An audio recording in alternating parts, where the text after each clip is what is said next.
Zéro, c'est parti. Amis auditeurs de Radio PDCIRDA et de Jacques Roger Show et Radio Afrique 2050, bonsoir. Bienvenue. Ce soir, nous recevons l'honorable Koné Tefou, député de la circonscription d'Abobo et très proche du président Soro Guillaume. Le président Soro Guillaume vient de rendre sa démission de son poste de président de l'Assemblée nationale. Nous avons souhaité en discuter avec l'honorable Koné Tefou. Honorable, bonsoir. Oui, bonsoir, cher ami. Merci d'avoir accepté notre invitation et c'est un plaisir pour nous de vous recevoir. Et première question, honorable, est-ce que vous étiez dans le secret de Dieu? Secret des dieux, c'est trop dit. Mais je suis au courant de certaines choses quand même. D'accord. Alors, votre analyse à chaud, disons, le président Soro Guillaume n'est plus président de l'Assemblée nationale. Est-ce que vous pensez que cette décision est une bonne décision? Je voudrais d'abord décrire le contexte de la décision prise par le président Soro Guillaume de démissionner du perchoir de l'Assemblée nationale. Je voudrais dire que le contexte qui a prévalu avant la démission est un contexte de crise de valeurs, de crise des libertés publiques, de crise de confiance, parce que le président de l'Assemblée nationale, son Excellence Soro Guillaume, a été élu sous la bannière du RHDP, groupement de partis politiques. Chaque parti politique reste dans son entité, mais pour des questions qui touchent à la vie de la nation, pour des questions sensibles qui pourraient éventuellement trouver une réponse idoine à travers les décisions des partis politiques, ces partis politiques se sont mis ensemble pour, d'abord prendre le pouvoir d'État en 2010, pour prendre également, porter le président Alassane Ouattara à la tête donc de la magistrature suprême. Aujourd'hui, le contexte de crise se dépeint du fait que le président de la République veut aller à un parti unifié. Le président Henri Konan Bédié dit non, il ne faut pas aller en parti unifié parce que aller en parti unifié sous-entend la disparition des partis constituant le RHDP. Et donc, voilà un peu la crise. Et donc, le président Soro Guillaume était partisan d'une concertation plus élargie et plus approfondie. Le président Soro Guillaume était quelqu'un qui demandait véritablement que le président Alassane Ouattara et son aîné n'aillent pas à la rupture de la confiance qui a prévalu à la constitution de leur groupement politique. Malheureusement, le président de la République était dans une célérité de constituer le RHDP unifié, ce qui n'était pas de l'avis du président de l'Assemblée nationale. Et il a dit à son père, au président Alassane Ouattara, que si on ne prend pas le temps de consulter chaque entité, de prendre le temps d'amener chacun à comprendre les mécanismes, les fonctionnements, les tenants, les aboutissants, on va aller aboutir à une crise demain à laquelle la Côte d'Ivoire peut en pâtir. Et donc, le président Soro Guillaume a demandé du temps au président Alassane Ouattara. Le président Alassane Ouattara est rentré dans une célérité de constituer le RHDP unifié sans Bédié, sans les anciens ténors des partis politiques qui ont prévalu à la constitution du RHDP, dont Vaudier, Anaki, Kobena et tout. Et puis, le deuxième volet des crises des valeurs, c'est que le président Soro Guillaume est fondamentalement pour le rassemblement des fils de Côte d'Ivoire, même dans leurs divergences. Malheureusement, en voulant constituer le RHDP unifié, on a vu le pouvoir d'État, le pouvoir incarné par le président Alassane Ouattara, en train de cisailler tous les partis politiques qui ont aidé à la constitution du RHDP, donc qui ont porté sa candidature. Le président Soro Guillaume a trouvé cela injuste parce que quand vous voyez le PDCI aujourd'hui, on parle des rénovateurs, on parle sur les traces d'Houphouët-Boigny. Quand vous prenez le PIT, c'était d'abord Francis Vanга-Vaudier, après c'était le doyen Aïzi, aujourd'hui c'est le professeur Seka Seka. Quand vous prenez le MFA, c'était Kobena Naki, après c'était Anzoumana Moutaye qui lui a fait un coup d'État. Aujourd'hui, c'est Ouattara Isiaka qui a fait un coup d'État à Anzoumana Moutaye. Vous voyez, on ne peut pas construire un État-nation, on ne peut pas construire un État de droit, on ne peut pas construire une justice sociale en manipulant les partis politiques, en manipulant les organisations de la société civile pour les transformer en organisation, en parti politique acquis à la cause du pouvoir. Vous savez également que la démocratie au pays a une démarche, la démarche du pouvoir et du contre-pouvoir, pour que véritablement certaines dérives puissent être dénoncées et protégées également par la loi fondamentale qu'est la Constitution de la République.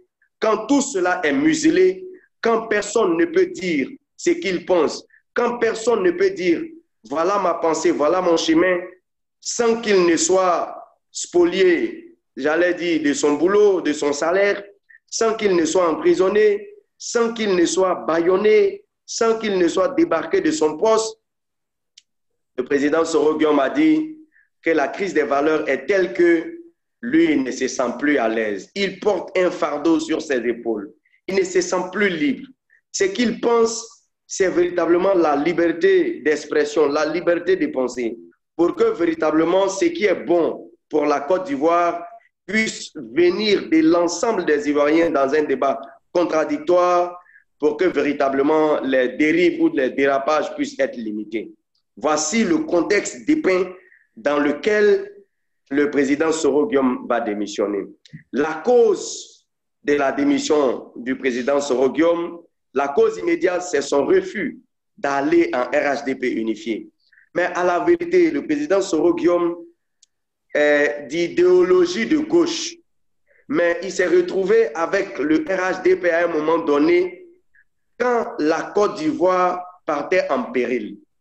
Aujourd'hui, grâce à son combat, aujourd'hui, grâce à sa ténacité, aujourd'hui, grâce à sa loyauté, aujourd'hui, grâce à son amour pour la Côte d'Ivoire, mais aujourd'hui, grâce à certaines valeurs qu'il incarne, valeurs de travail, valeurs d'amour pour la République de Côte d'Ivoire, valeurs d'amour pour ses concitoyens, valeurs de partage avec ses concitoyens. Aujourd'hui, Guillaume Soro est parvenu à aider le président Alassane Ouattara et le RHDP à se hisser au sommet de la nation. Mais là où la conduite des affaires publiques est en train d'aller, il a vu comme comment on appelle ça, un son de cloche qui est en train de dire nous sommes dans la dérive, parce que si vous regardez les différentes élections municipales qui ont eu lieu récemment, après les élections législatives de 2016, où certains citoyens ivoiriens, parce qu'ils sont RHDP, ont voulu être candidats, on leur a dit non, tu ne peux pas être candidat, c'est celui-là qui sera candidat. Alors qu'un parti politique qui veut véritablement s'enraciner dans la démocratie doit organiser des primaires. Les élections démocratiques constituent un conflit qui ne verse pas le sang, un conflit qui ne frappe pas les adversaires, un conflit qui ne va pas faire perdre aux adversaires de l'argent, de la vie, du matériel. Malheureusement, on a vu en 2016, ceux qui voulaient être candidats, on leur a dit non, ils se sont levés, ils ont voulu être candidats, on les a débarqués de leur poste. 2018, on a vu les élections municipales également, où certains candidats, parce qu'ils ont voulu aller briguer le suffrage universel, le suffrage de leur population, ils ont été débarqués de leur poste. On a vu également la crise des institutions de la République, à commencer par la CEI. La CEI qui s'est rangée du côté de l'exécutif, qui a spolié certains élus des élections du 13 octobre 2018, de leur victoire. On a vu également certains qui ont été débarqués de leur poste, sans tenir compte que c'est des citoyens ivoiriens qui ont une famille, qui ont une femme, qui ont des parents, qui ont des enfants qui vont à l'école. On leur a coupé leur salaire. Donc, on est en train de museler les Ivoiriens parce qu'ils ne pensent pas la même chose que les tenants du pouvoir. Soro Guillaume n'est pas libre, ne se sentait vraiment pas dans ce contexte-là. Il y a longtemps, depuis 2 ans, il se préparait véritablement à sortir de là parce que tout ce qu'il pense, on dit non, ce n'est pas à toi de penser. Il y en a qui pensent et puis il y en a qui doivent exécuter. Guillaume Soro n'a jamais été vraiment de ces personnalités pour qui on pense, pour qui on peut retenir leur adhésion à travers les menaces de limogeage. Le président Soro Guillaume a pris sa responsabilité. Je pense qu'il a eu raison de partir pour montrer aux Ivoiriens, à l'ensemble des Ivoiriens, que si véritablement vous voulez vivre en harmonie avec vos convictions, avec votre conscience, avec vos valeurs, il faut refuser de se faire manipuler en pensant que ce sont les hommes qui peuvent faire le bonheur des hommes, alors que pour lui, il y a fondamentalement Dieu qui est à l'origine du bonheur individuel et du bonheur collectif. OK. Alors, honorable, on l'a très bien compris. Hein, vous avez bien dépeint la situation et vous nous avez expliqué pourquoi est-ce que l'honorable, le président Soro Guillaume a pris cette décision qui, selon vous, est justifiée. Et alors, il n'avait pas le choix. Mais en même temps, quand vous nous expliquez que le président Soro Guillaume prend cette décision dans un contexte d'injustice, d'oppression, en même temps, on entend le président Soro Guillaume nous dire qu'il libère le tabouret parce qu'il se prépare à récupérer le fauteuil. On a le droit de se demander, est-ce que cela ne fait pas partie d'une stratégie bien pensée par rapport à une éventuelle candidature en 2020? Est-ce que ce n'est pas de cela qu'il s'agit? Est-ce que vous pensez qu'en restant président de l'Assemblée nationale, la Constitution de la République de Côte d'Ivoire l'empêchait d'être candidat aux élections présidentielles? Non. Pas du tout. Vous avez vu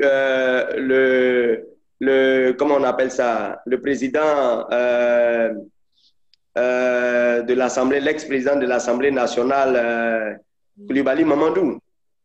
Il était président de l'Assemblée nationale, mais il s'est préparé pour des élections. Le président d'alors, l'ex-président Laurent Gbagbo, ne lui a pas demandé de quitter le perchoir de l'Assemblée nationale. Il était libre de ses pensées, de ses convictions. Vous vous souvenez que les gens disaient, mais attends, le président critique le pouvoir en place alors qu'il est issu de ce pouvoir. Mais jamais, vous l'avez vu, partir du perchoir sur contrainte. Je voulais vous dire tout simplement... Je voulais vous dire tout simplement que le fait de se porter candidat aux élections présidentielles est une affaire individuelle et personnelle.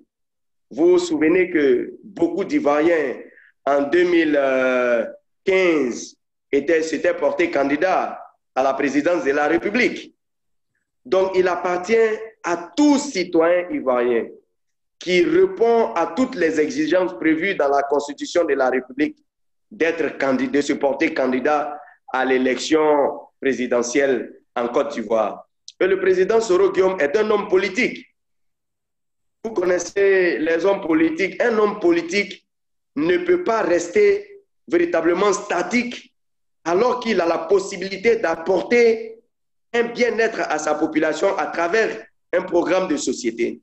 Le président Soro Guillaume, aujourd'hui, se sent véritablement libéré de tous les poids, de toutes les contraintes. Aujourd'hui, le discours qu'il a tenu est un discours de haute portée politique. Quand les cadres du RHDP, chaque jour l'insultent, lui demandent et lui donnent injonction. Tu ne viens pas au congrès constitutif du RHDP unifié, tu libères le tabouret. Tu ne peux pas bénéficier de la lutte de certains citoyens alors que tu refuses de porter cette lutte.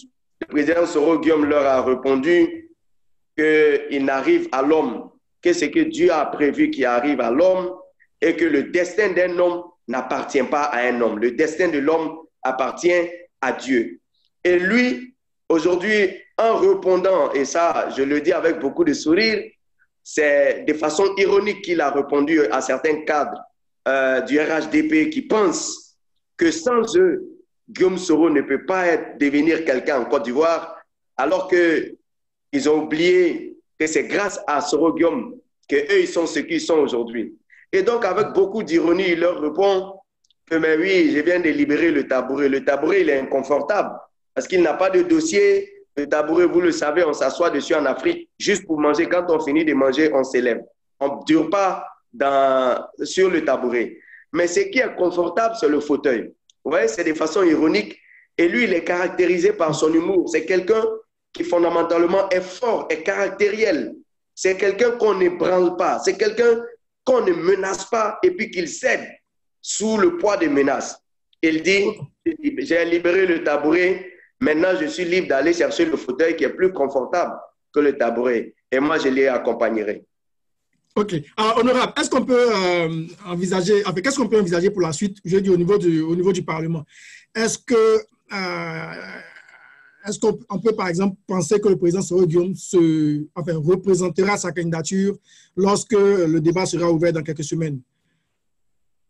Ce que je peux répondre à cela, c'est que le président Soro Guillaume n'est pas accroché à ce poste-là.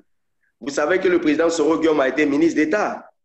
Vous savez que le président Soro Guillaume a été Premier ministre. Il aurait pu s'accrocher au poste de Premier ministre, non? Non, il a évolué. Aujourd'hui, après avoir exercé presque 2 mandats de présidence de l'Assemblée nationale, ben écoutez, ce qui lui reste maintenant, c'est quoi? Ça allait s'asseoir sur le fauteuil présidentiel. Et nous, on dit encourage. Parce que pour nous, le président Alassane Ouattara, quand il est venu à l'Assemblée nationale en 2016 pour présenter le projet de la nouvelle constitution, il a bien dit que cette constitution va consacrer le passage du flambeau d'une génération plus ancienne à une génération plus jeune. Et son Excellence Guillaume Soro et nous faisons partie de la génération jeune. Je pense que le président de la République a ouvert la voie à tout citoyen ivoirien de la nouvelle génération d'aller être candidat aux élections présidentielles de 2020 pour apporter un sang neuf, pour apporter un rajeunissement à la classe politique. Avant de parler rapidement de 2020, une dernière question peut-être sur le sujet de la démission du président Soro. Il y aura des élections pour le poste de président de l'Assemblée nationale bientôt.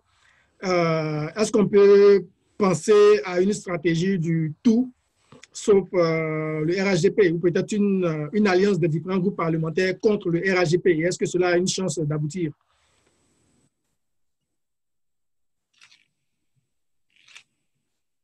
Honorable?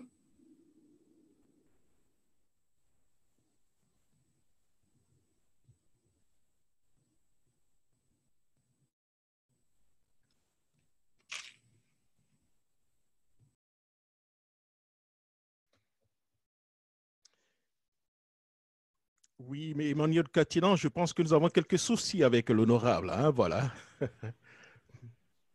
OK, d'accord. Je pense qu'on va attendre que l'honorable puisse se reconnecter. Bon, ben, en attendant, je ne sais pas si vous avez certainement, vous voulez qu'on échange un petit peu en attendant qu'il arrive, hein, ou bien… Bien sûr, bien sûr. Vous voulez… Allez-y, Jacques. Vous avez quelques commentaires peut-être à faire par rapport à ce que l'honorable a déjà avancé comme analyse? Voilà, merci beaucoup. Hein. Je pense qu'il a dit beaucoup de choses, hein, très articulées. Hein. Bon, là où n'a pas été très convaincant ou bien assez clair, c'est quand il parle de quitter le tabouret pour le fauteuil. Bon, il a dit que Soro Guillaume, le Premier ministre, a un peu ironisé, mais je pense que c'est vous qui avez un peu eu raison. Disons, quitter le tabouret pour aller pour le fauteuil, hein, je pense plutôt que c'est pour la présidence. C'est pour les élections présidentielles. Soro Guillaume se prépare éventuellement pour les élections présidentielles en 2020. Mais moi, au-delà de tout ça, ce que je peux dire à tout Ivoirien, tout jeune, tous ceux qui veulent se présenter pour des élections en 2020, c'est une très bonne chose. Mais 2020, c'est une année charnière. Il va falloir faire très attention. Il s'agit donc de sauver la Côte d'Ivoire. Il s'agit donc de sauver un peu tout ce qui nous reste au niveau donc, de la démocratie. Donc, aller seul. Les ambitions personnelles, certes, sont légitimes. Mais pour le moment, il s'agit donc de sauver donc, la Côte d'Ivoire. S'il y a des possibilités de faire donc, des alliances, de travailler avec les uns les autres pour aller conquérir le pouvoir, ça sera la meilleure donc, des choses. Un peu de façon à ramasser ce que je peux vous dire en attendant donc d'avoir donc l'honorable. Ok, Jacques, je crois il y a un problème de connexion au niveau de l'honorable. Apparemment, le ministre Ahmed Bakayoko n'a pas encore tout résolu au niveau d'Abobo. on en parlait justement bien avant de commencer l'enregistrement. Oui, je crois que c'est bon maintenant, c'est bon. Monsieur le député, vous nous avez? Oui, c'était les aléas du direct. Bon, voilà. Bien sûr. Bien sûr, il n'y a pas de problème. Vous avez de nombreux auditeurs qui vous attendent et ils ne sont pas partis. Je précise que vous êtes aussi direct sur Radio Afrique 2050 et Radio Jacques Roger Show, qui sont des radios africaines ici aux États-Unis et au Canada. D'accord. Alors, je pense que nous étions en train de parler des ambitions du... Ah non, nous étions au niveau de l'Assemblée nationale d'une éventuelle alliance des groupes parlementaires pour le poste de président de l'Assemblée nationale, je crois. Si je ne suis pas perdu. Oui. Je ne vous ai pas entendu. Ok, je crois que la dernière question portait sur une éventuelle alliance des différents groupes parlementaires pour l'élection du président de l'Assemblée nationale. Est-ce qu'il y a une chance que cela aboutisse? Je voulais vous dire tout simplement que ce sont des jeux de mots. Hein. Aujourd'hui, quand vous prenez le Parlement ivoirien, il y a le RHDP unifié qui est soutenu par l'exécutif, qui a beaucoup plus de moyens. Aujourd'hui, ils ont un peu plus de 130 députés. C'est pour cela qu'ils se sont donné, j'allais dire, le privilège de mettre la pression sur tous les élus de la nation. Mais il y a que certains groupes parlementaires sont en train de se démarquer, mais seulement qu'ils ne sont pas nombreux. Mais ce qui est bon de retenir, c'est que le député, avant d'appartenir à un groupe parlementaire, il est d'abord député de la nation. Et donc, ce qui devrait guider son choix par rapport à une élection du président de l'Assemblée nationale, c'est d'abord qu'il est représentant du peuple dans son entièreté. Il répond devant un peuple, il répond devant des électeurs, avant d'aller maintenant dans un embrigadement politique qu'on appelle groupe parlementaire. Ok. D'accord. Honorable, à votre niveau, je veux dire au niveau personnel de vous, Honorable Koné-Tefou, Oui. Quelle pourrait être la suite? Soro Guillaume n'est plus président de l'Assemblée nationale, il redevient simple député. Ben, il a annoncé déjà les couleurs pour 2020. Donc, il va travailler à convaincre les Ivoiriens avec ses amis, avec des associations, avec un parti politique, avec des partis politiques, avec des plateformes, avec des alliances pour aller briguer la magistrature suprême. Voici aujourd'hui ce qu'il lui reste à faire. Ce n'est plus une question de présidence de l'Assemblée nationale. Non, ça ne nous intéresse plus. Ce qui nous intéresse maintenant, c'est d'aller à la conquête de l'Ivoirien lambda, de l'électeur lambda, pour que véritablement la majorité des Ivoiriens, se reconnaissant en lui, puissent porter leur choix sur Soro Guillaume comme prochain président de la République de Côte d'Ivoire. Bon, alors je pense que là, il est évident, hein, tout se résume à 2020. Donc, je pense que c'est pratiquement clair que la démission du président Soro Guillaume est liée, plus ou moins. Non, sa démission n'est pas focalisée sur 2020. Sa démission est focalisée sur une politique, la mise en œuvre d'une politique à visage humain. Sa démission est focalisée sur le fait qu'il veut pour la Côte d'Ivoire la repentance, le pardon et la réconciliation.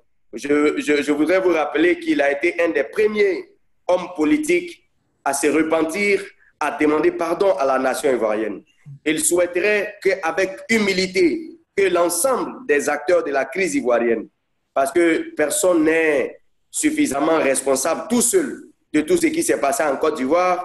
C'est ensemble que les Ivoiriens se sont induits en erreur. Aujourd'hui, pour lui, il est bon qu'on ne puisse plus aller à l'erreur politique qui va nous induire à une guerre ou à une autre situation déplorable en Côte d'Ivoire. Pour lui, il s'agit tout simplement avec humilité de mettre en avant-garde l'état de la constitution d'un état de droit, la constitution d'une justice sociale, pour que l'Ivoirien, où qu'il se trouve, se sente d'abord citoyen ivoirien avant d'appartenir à un parti politique ou avant d'appartenir à une région de la Côte d'Ivoire. Voici son combat politique. Pour lui, ce n'est pas seulement 2020, peut-être que c'est maintenant que dans sa liberté, dans sa prise de décision pour assumer personnellement ses responsabilités, ses convictions, je pense que cela commence maintenant, mais cela ne s'arrête pas à 2020. Parce que ce qu'il recherche à travers son combat, c'est le bonheur de l'Ivoirien. N'est-ce pas? Et pour 2020, ce sera peut-être ma dernière question sur 2020. Est-ce que vous pensez vraiment que le président Soro Guillaume a des chances en tant que candidat? Est-ce que vous ne pensez pas peut-être qu'il serait plus intéressant pour lui? C'est une question un peu sournoise. Hein? Est-ce que vous ne pensez pas qu'il serait plus intéressant pour lui d'être, par exemple, colistier d'un grand parti comme le PDCI-RDA? Je voudrais vous dire qu'aujourd'hui, en Côte d'Ivoire, est-ce qu'on peut dire qu'il y a un grand parti? Les partis ont été fragilisés, les partis ont été morcelés, les partis politiques en général ont montré leurs limites pour les anciens partis politiques. Vous avez vu aujourd'hui la floraison infernale des partis politiques qui naissent chaque jour. Aujourd'hui, on parle de plus de 200 partis politiques. Vous imaginez, ce n'est pas le parti politique, mais c'est l'homme qui incarne des valeurs que les Ivoiriens sont en train de rechercher. Et aujourd'hui, je voudrais vous dire que depuis que le président Soro Guillaume est rentré dans l'arène politique, il a eu à convaincre pas mal d'Ivoiriens. Des classes, des Ivoiriens, des politiciens, mais également des Ivoiriens lambda, des Ivoiriens de la société civile. Et moi, je suis un politique qui travaille dans la communauté. Je vais vous dire que si vous avez vu mon élection à Abobo, avec une forte mobilisation des Ivoiriens, c'est parce qu'ils savent que j'étais soutenu par son Excellence Soro Guillaume. C'est parce qu'ils savent que toutes les actions que je menais, je tirais la substance chez son Excellence Soro Guillaume. Donc pour eux, c'est un homme providentiel. Pour eux, c'est un Ivoirien humble, mais un Ivoirien qui partage. Pour eux, c'est un Ivoirien à qui on n'a pas besoin d'expliquer la souffrance des Ivoiriens. Parce qu'en vérité, c'est ce qui l'a guidé hier à se révolter et à prendre une certaine responsabilité vis-à-vis des dérives des pouvoirs passés. Les gens pensaient qu'il était à la solde d'un individu. Aujourd'hui, son Excellence Guillaume Soro vient de démontrer que sa politique est guidée par l'envie de voir les Ivoiriens libres de toutes parts. Des Ivoiriens qui quittent à Boisseau, qui se retrouvent à Korogo, chez eux à Korogo, pendant qu'ils sont à Nié. Que des Ivoiriens qui sont à Odéné se retrouvent à Agboville et ils sont chez eux en Côte d'Ivoire. Voilà le sens du combat de son Excellence Soro Guillaume. Et la majorité des Ivoiriens, de toutes les classes politiques, la majorité des Ivoiriens, de toutes les obédiences religieuses ou régionales, sont en train de lui dire « Tu es un homme de mission, nous demandons que tu te portes candidat aux élections présidentielles de 2020. » Je vais vous dire que Guillaume Soro, en général, n'a jamais pu dire qu'il est candidat. Il a eu la forte pression des organisations de la société civile. Il a eu la forte pression des organisations communautaires à travers l'ensemble du pays. Vous avez vu partout où il passe, il draine du monde. Les Ivoiriens se reconnaissent en lui. Les Ivoiriens lui disent « Guillaume Soro, prends tes responsabilités et puis sors-nous des griffes d'une politique qui avilit l'Ivoirien, qui achète la conscience des Ivoiriens, qui achète la dignité de l'Ivoirien. Plonge-nous dans une politique à visage humain, dans une politique qui développe d'abord l'homme ou qui développe l'homme parallèlement au développement des infrastructures. Parce que c'est l'homme qui va apprécier le développement des infrastructures. Mais si l'homme lui-même n'est pas développé, comment vous voulez qu'il puisse apprécier ce qu'on fait pour lui? Voilà le sens du combat de son Excellence Soro Guillaume, un homme de mission, à qui le peuple de Côte d'Ivoire est en train de demander depuis plusieurs années de se porter candidat au présidentiel et qu'il aura joué sa part de mission et le reste appartiendra au peuple de Côte d'Ivoire d'aller le porter à la magistrature suprême. Il a beaucoup plus de chances que tout autre candidat. Ah d'accord. Est-ce qu'il aura fini son PhD avant 2020? Est-ce que avoir le PhD est une condition pour être candidat aux élections présidentielles? Je dis non. Ça, c'est une question personnelle qui revient à son Excellence Soro Guillaume. Je ne fais pas de commentaires là-dessus. Honorable. On va parler un peu d'Abobo si vous le voulez bien pour le temps qui nous reste. Alors, vous êtes député de la circonscription d'Abobo. Alors, nous avons tous, depuis l'étranger ici, et même les Ivoiriens, nous avons tous suivi avec beaucoup de passion, avec beaucoup d'amour, beaucoup de foi votre combat pendant le cours de d'Abobo. Et j'avoue que vous avez suivi beaucoup de passion en beaucoup d'Ivoiriens. Aujourd'hui, quel bilan vous faites? Vous avez officiellement perdu les élections. Est-ce que vous pensez que vous avez vraiment perdu les élections et quel bilan vous faites? Bien, avant de répondre à cette question, ce que je peux vous dire, c'est que j'ai été élu député suppléant en 2016. Initialement, allô? Allô? Allô, vous m'entendez? Nous vous suivons. Vous entendez très bien, honorable. En 2011, j'ai été élu député suppléant. Un an après les élections, quand la titulaire a été appelée à aller siéger au gouvernement, la loi de 2004 portant suppléance des députés m'a autorisé à aller siéger au Parlement de Côte d'Ivoire en tant que député à part entière. Donc, j'ai eu 4 ans. Pendant ces 4 ans, j'ai construit un leadership fort parce que j'ai un lien affectif avec ma commune. Tous mes parents y sont, tous mes amis d'enfance sont, tous mes parents y sont, tous mes collègues. Je vous ai dit que je suis instituteur et j'ai enseigné à Abobo, aujourd'hui conseiller en alphabétisation. J'ai enseigné à Abobo. Mon tout se trouve à Abobo.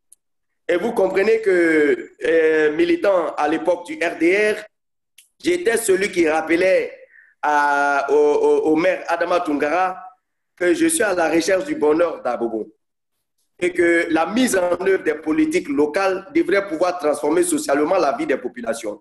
Et chaque fois, je m'opposais à sa politique. Et donc, c'est ce qui m'a valu d'être candidat. Et Adama Toungara le disait, on va voir, quand ils ne sont pas aux affaires, ils savent critiquer. Maintenant qu'il est député, on va voir ce qu'il va faire. Et le bilan des députés en 4 ans, s'il te plaît, cher ami, j'ai fait opérer plus de 1000 personnes gratuitement de la hernie, alors que c'est une commune dortoir qui est habitée par plus de 80% de la population artisane qui souffre beaucoup de la hernie. J'ai fait opérer 50 personnes de la cataracte. J'ai fait doter d'un groupe électrogène l'hôpital général d'Abobo Sud qui abrite la première maternité d'Abobo, alors qu'un rapport faisait état de ce qu'entre 10 et 15 femmes mouraient quand elles partaient donner vie dans le bloc opératoire pour une rupture d'électricité. J'ai fait réhabiliter la bibliothèque du plus grand groupe scolaire d'Abobo. J'ai fait octroyer le permis social à travers une politique de bons de réduction des permis à plus de 7000 personnes qui ont obtenu le permis. J'ai également parrainé les fêtes d'excellence en milieu scolaire, les fêtes des mères. J'ai coaché les femmes à obtenir des fonds pour les activités génératrices de revenus. Ces femmes-là sont les amies de ma mère, sont mes tantes, sont mes sœurs. Et ce sont ces femmes-là qui m'ont demandé, après tout le bilan que j'ai fait, de me porter candidat, alors que après le premier mandat de 2011 à 2016, le second mandat, on m'a encore positionné comme suppléant. Et cette fois-ci, suppléant non siégeant. Ça veut dire quoi? Que le bon travail que j'étais en train de faire, on a combattu ce travail-là parce qu'on s'est dit, voici un jeune qui est très libre dans la pensée, qui est très libre dans ses actions, qui ne demande pas l'avis de quelqu'un pour apporter une contribution à l'amélioration des vies de ses concitoyens. On m'a combattu. Il y a eu un seul Ivoirien qui a cru en moi, qui m'a soutenu, c'est son Excellence Soro Guillaume, qui m'a souvent coaché, qui m'a souvent donné des conseils que la politique n'est utile que lorsqu'elle arrive à transformer socialement la vie d'un concitoyen. J'ai très bien compris cela. J'ai travaillé dans ce creuset et aujourd'hui, il m'a donné raison. Aujourd'hui, je vous assure que je suis allé à ces élections à la demande des femmes, à la demande des jeunes.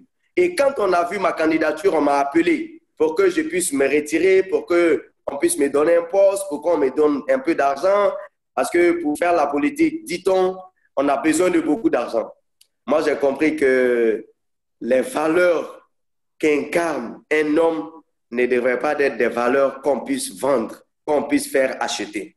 Je suis resté serein, comme mon parrain, comme mon mentor Guillaume, face à l'achat de conscience, face à des menaces. Je suis allé à ces élections avec conviction que ma population va me soutenir. Vous avez vu vous-même, journalistes, les rapports de sondage qui pullulaient les réseaux sociaux et les journaux me portaient favori. Ma candidature a fait annuler la candidature du ministre Adama Tungara au poste de mairie d'Abobo.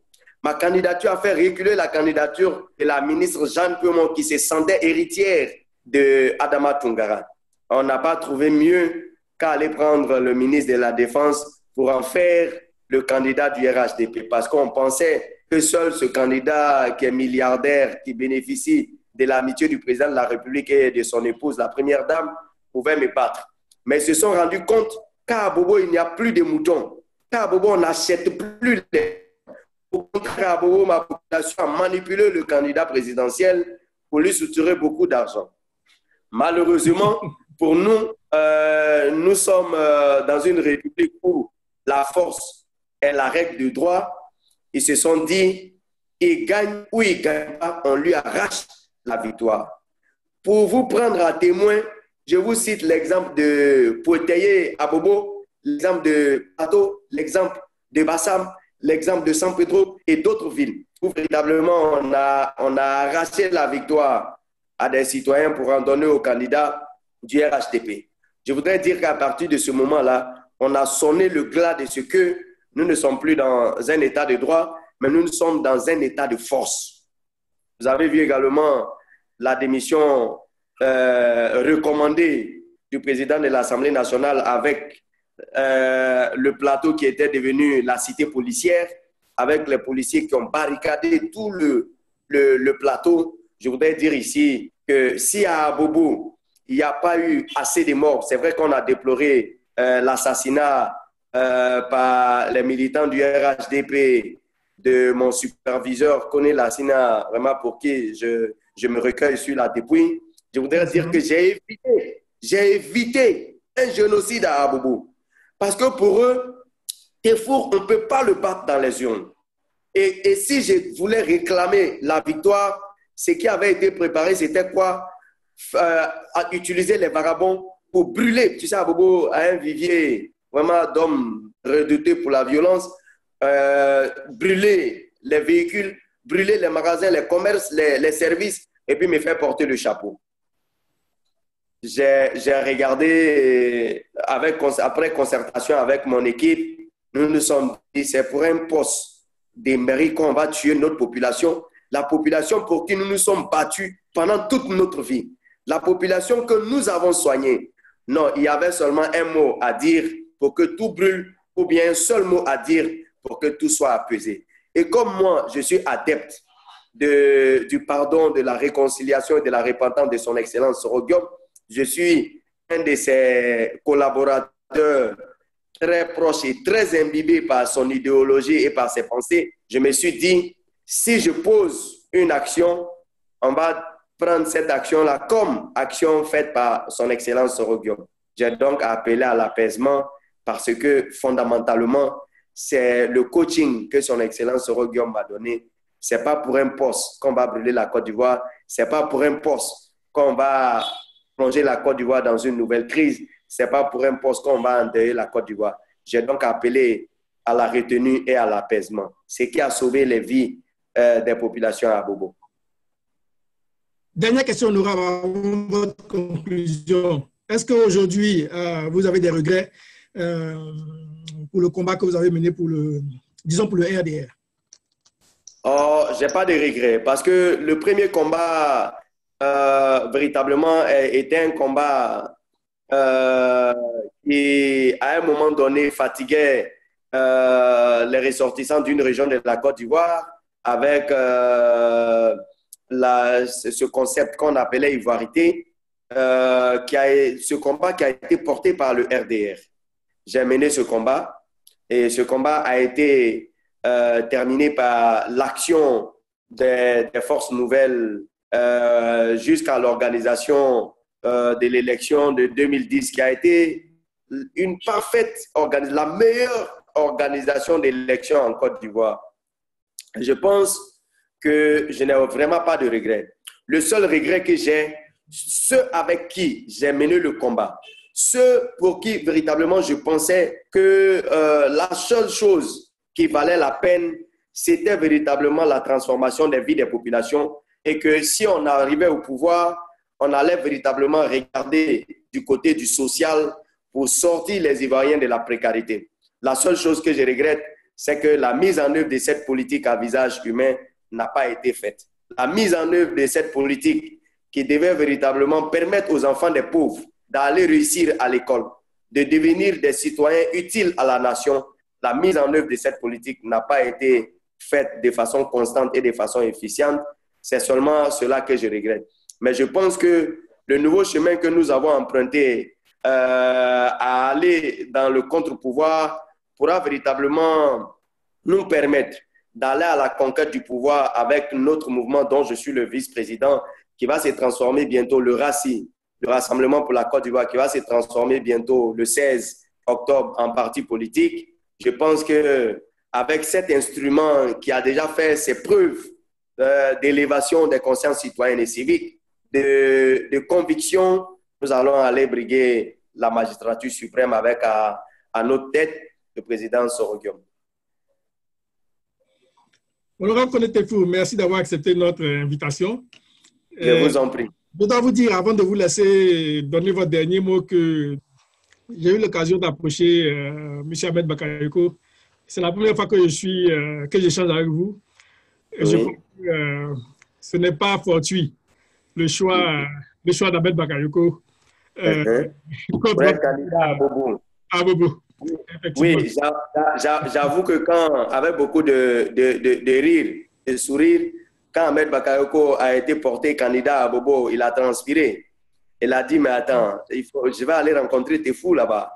Avant d'aller briguer cette magistrature locale, il va falloir que je rencontre mon jeune frère. Il m'a rencontré, je lui ai dit, c'était vraiment pas possible. Parce que pour moi, on ne peut pas logiquement être député à Séguéla. C'est la première fois qu'on voit ça. Et puis vouloir briguer la mairie dans une autre localité. Pour moi, c'était vraiment, j'allais dire, aberrant de venir, alors qu'on a été député quelque part, on n'a pas pu transformer la vie de ces populations, alors que les rues de Séguéla n'ont pas été bitumées. Je pleure vraiment pour cette population-là. Et puis venir à Abobo aujourd'hui parce qu'on s'est dit qu'à Abobo, pour les élections présidentielles, représente 6%, un peu plus de 6% de l'électorat. Et je voudrais dire ici que la force et la conviction que j'ai pu avoir pour mener ce combat a été tirée de notre mouvement, le RACI, le Rassemblement pour la Côte d'Ivoire, avec à sa tête le président Soro Kanigui Mamadou, qui m'ont encadré, qui m'ont accompagné. Aujourd'hui, je suis devenu une icône de la lutte des libérations des consciences aux côtés de son Excellence Soro Guillaume, aux côtés du président Soro Kanigui, à qui je fais un clin d'œil et leur dire que ma détermination est sans faille. Ma détermination se fera sentir bientôt dans les arènes des régions de Côte d'Ivoire, mais plus particulièrement à Bobo. Infiniment merci pour m'avoir donné l'opportunité d'échanger avec vous, mais de me faire comprendre et entendre à travers le monde entier. Je voudrais vous dire chapeau, félicitations pour tout le travail de communication que vous faites et puis je reste entièrement à votre disposition. Merci beaucoup, honorable. C'était un plaisir et un honneur pour nous de vous avoir. Merci. Plaisir partagé et à très bientôt. Merci. Merci. Merci.